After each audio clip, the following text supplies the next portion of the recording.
Hi ಎಲ್ರಿಗೂ ನಮಸ್ಕಾರ. Sandalwood ನ ಪ್ರತಿನಿತ್ಯದ ಸುದ್ದಿಗಳಿಗಾಗಿ ಈಗಲೇ ಸಬ್ಸ್ಕ್ರೈಬ್ ಮಾಡಿ ಹಾಗೂ ಪಕ್ಕದಲ್ಲಿರುವ ಬೆಲ್ ಬಟನ್ ಅನ್ನು ತಪ್ಪದೇ ಕ್ಲಿಕ್ ಮಾಡಿ.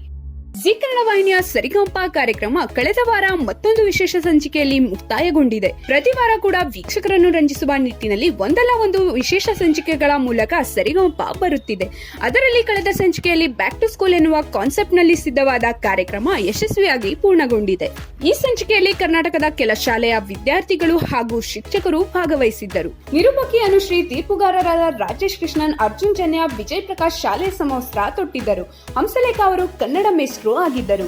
ಇನ್ನು ವಿಶೇಷ ಅಂದ್ರೆ ಸ್ಪೆಷಲ್ ಕಂಟೆಸ್ಟೆಂಟ್ ಆಗಿ ಎಂಟ್ರಿ ಕೊಟ್ಟಿರುವ 3.5 ವರ್ಷದ ಪುಟಾಣಿ ಜ್ಞಾನ ಸ್ವತಃ ಪವರ್ ಸ್ಟಾರ್ ಪುನೀತ್ ರಾಜ್ಕುಮಾರ್ ಹಾಡಿದ ಚಲಿಸುವ ಮೋಡ ಚಿತ್ರದ ಕಾಣದಂತೆ ಮಾಯವಾದನು ಹಾಡನ್ನು ಹಾಡಿ ಎಲ್ಲರ ಪ್ರೀತಿಗೆ ಪಾತ್ರಳಾದಳು. ನಂತರ ಅನುಶ್ರೀ ಹಾಗೂ ಜಡ್ಜ್ಗಳು ಸೇರಿ ಜ್ಞಾನ ಜೊತೆ ತರ್ಲೆ ತುಂಟಾಟ ಮಾಡಿದರು. ಇನ್ನು ವಿಜಯ್ ಪ್ರಕಾಶ್ ಅವರು ಜ್ಞಾನಾಳಿಗೆ ಒಂದು ಹಾಡನ್ನೇ ಹಾಡಿದರು. ಕೊನೆಗೆ ಎಲ್ಲರಿಗೂ ಪುಟಾಣಿ ಊಟಕ್ಕೆ ಬಾರೋ ತಿಮ್ಮ ಹಾಡನ್ನು ಹೇಳಿಕೊಟ್ಟಳು. ಅದನ್ನು ಹಾಡುತ್ತಾ ಎಲ್ಲರೂ ಜ್ಞಾನ ಜೊತೆ ಮಕ್ಕಳಾದರು. ಇನ್ನು ಈ ಸಂಚಿಕೆಯ ಉದ್ದೇಶವೇ ಇದಾಗಿತ್ತು.